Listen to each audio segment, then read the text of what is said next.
We have Mika tonight. I've got to say, this is one of the most fascinating debates in that you just don't know what's going to happen. You're going to be holding your breath, wondering what's going to come out of each one of these guys' mouths, wondering if they're going to be able to complete the sentences, wondering if they're going to just walk off stage halfway through. I mean, this is going to be the sort of terror that's going to seize both sides every bit as much as it did we Republicans for the 3 debates in 2000 when George W. Bush was behind the microphone. Not even close. And Al Gore managed to lose all 3 Think debates. about that. Okay, also all 3 with debates. us, Deputy Managing Editor for Politics at Politico, Sam Stein, who, Sam parle en français. Yes, oui. Ce matin, you were doing a great job with the French names for the NBA draft, and way too early. I appreciate that. Yeah, I'm global. Thank you. Yeah. Also with us, NBC News national affairs analyst John Heilman. Yes. He is a partner and chief political columnist at Puck and MSNBC contributor and author of the Luck. Yes.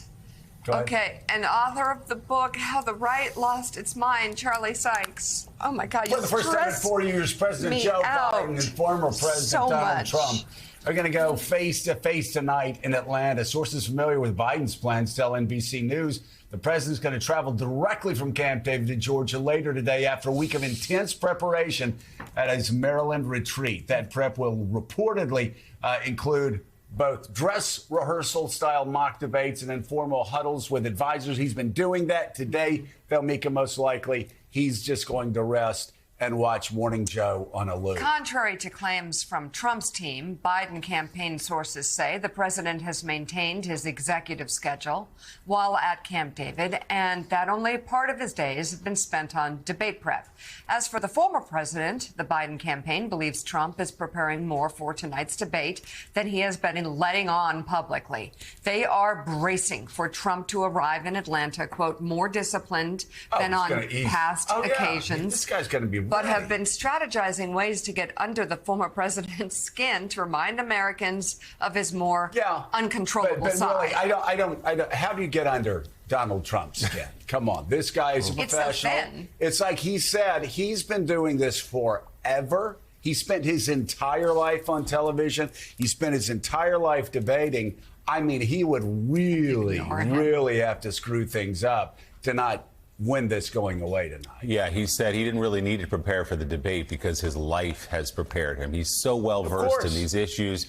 He gets right to the point. He stays on message. He doesn't meander, so we'll be expecting more of that tonight. Biden's campaign also said the president likely will bring up Trump's felony convictions during the debate. The campaign putting out a statement yesterday that reads, Donald Trump is a twice-impeached, 34-time convicted felon whose record of attempting to overthrow democracy, promising to enact revenge against his enemies, and inciting political violence at every opportunity makes it clear he belongs nowhere near the White House. He'll have to answer for his priors in front of tens of millions of American voters. We will be watching his priors. That's the way, Jonathan. You talk about a convicted felon. So, John, you've been reporting this deeply on both sides. What do you expect to see in that room tonight? I mean, it is going to be a contentious debate this evening. Certainly, the President Biden, as outlined there, is going to try to be very assertive and aggressive, going after Donald Trump for a number of things, including who won the 2020 election, put him on the spot, make him say again the big lie, to talk about January 6th, defense of democracy at home and abroad. We'll hear from him about abortion rights.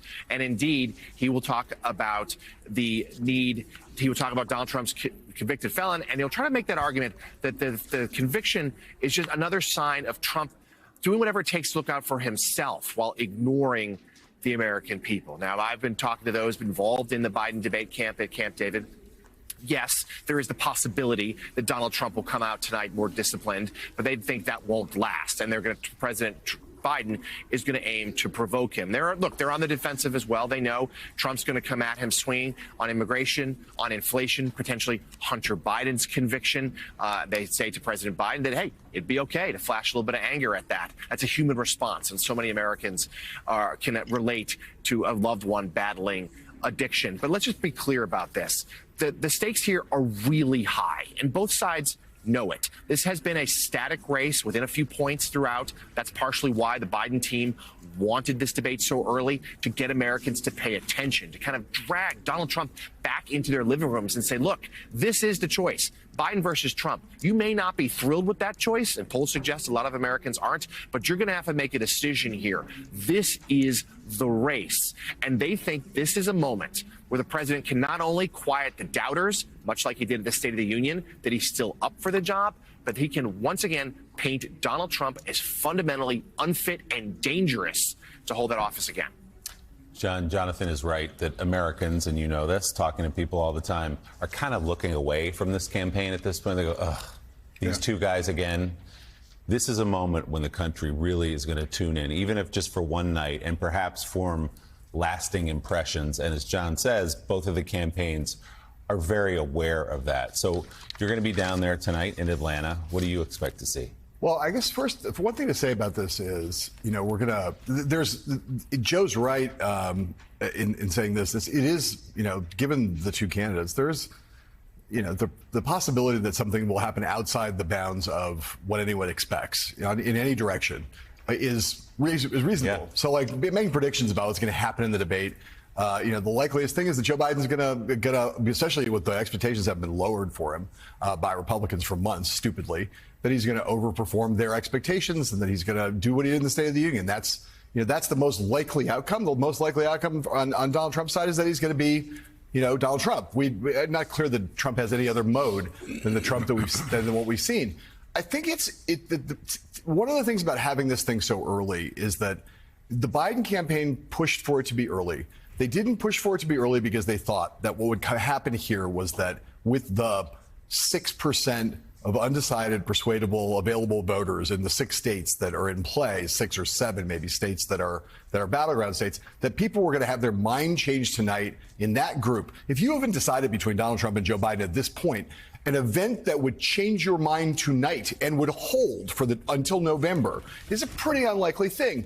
This is a moment like the State of the Union for Biden to calm nervous Democrats, to frame the race going forward. We're going to have these big events coming forward. We got the NATO summit in Washington, D.C. You've got Trump's VP pick. You've got the Republican convention. Those are in the next 2 weeks after this debate. And I think the way the Biden campaign thinks about this is a kind of like the starting bell in a way for the general election, where they can get up in front of this big audience and say, this is what the choice is going to be about over the course of these next months. We're going to fight this thing out. But for those undecided voters, their decisions are likely to come much later. And there are a lot of events that are going to occur between now and November. So I don't think you're going to see, when we see a lot of the instant polling and the numbers that people look at, that's the thing to really talk about in the next few days. Realize this is a really early debate, and a lot of stuff is still going to happen between now and November that are going to actually make up the minds of the people who count. And add to that list of stuff that's going to happen, Joe, the sentencing of Donald Trump on July the 11th on those 34 felony convictions. Right. I mean, yeah, this is so early. Listen, unless this political campaign is different from every other American political campaign. I mean, the thing I learned very early on in campaigning was, as far as spending and when undecideds really began to focus, it's old, don't fire until you see the whites of their eyes when they're right up on you the final 2-3 weeks. And really, charitably, for the undecideds, a lot of them just make up their mind the last week, the last 3 or 4 days when they're going into the voting booth. So this really is, Charlie Sykes, a lot like a preseason game. It's June. The election's in November. There are, the famous, I think it was, maybe it was Harold Wilson or Macmillan who said in politics, a week is a lifetime. We still have 5.5 months until this. This is really, really early, isn't it?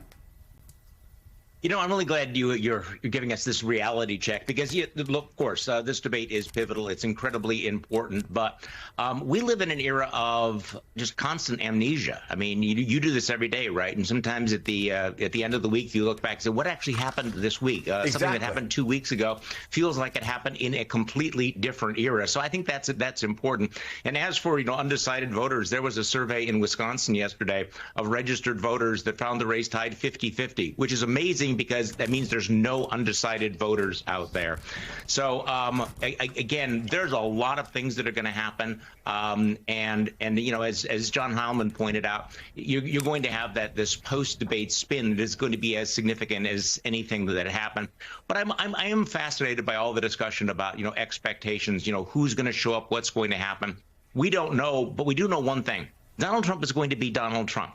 Donald Trump is either going to be the unhinged howler monkey or, and I've heard a lot of speculation about this, a lot of pundits, saying, well, maybe we'll get the more low energy Donald Trump. Maybe we will get the more disciplined and presidential Donald Trump. That Donald Trump doesn't exist. Right. And keep in mind that if you have a 90-minute debate in which the temperature is low, one thing we're going to discover or be reminded about Donald Trump is that he doesn't really know anything about anything. Now, I don't think that this debate is going to turn on policy or substance, but if it does, just think about it. How much does Donald Trump know about substance and policy? How many questions can he answer about substance and policy? Right. At his rallies, at his interviews? Think about what he actually talks about. I mean, he's doing this non-prep where he's doing softball interviews and doing the rallies. Listen to what he says when he is unscripted. Listen to what he says when he's off the hook. So I'm going to be fascinated by seeing how does Donald Trump react to not having an audience? How does Donald Trump react to actually having hostile interviewers? How does Donald Trump have to react when he is trying to pretend or be the reality star who wants people to think that he's presidential? It's going to be the one thing we know about tonight is it's not going to be boring. Hey there, MSNBC fans. I'm Luke Russert, and be sure to join me, Rachel Maddow, Jen Psaki, Lawrence O'Donnell, Steve Kornacki, Joy Reid, and many more September 7th in Brooklyn, MSNBC Live Democracy 2024. Click on the link for ticket information. We will see you there.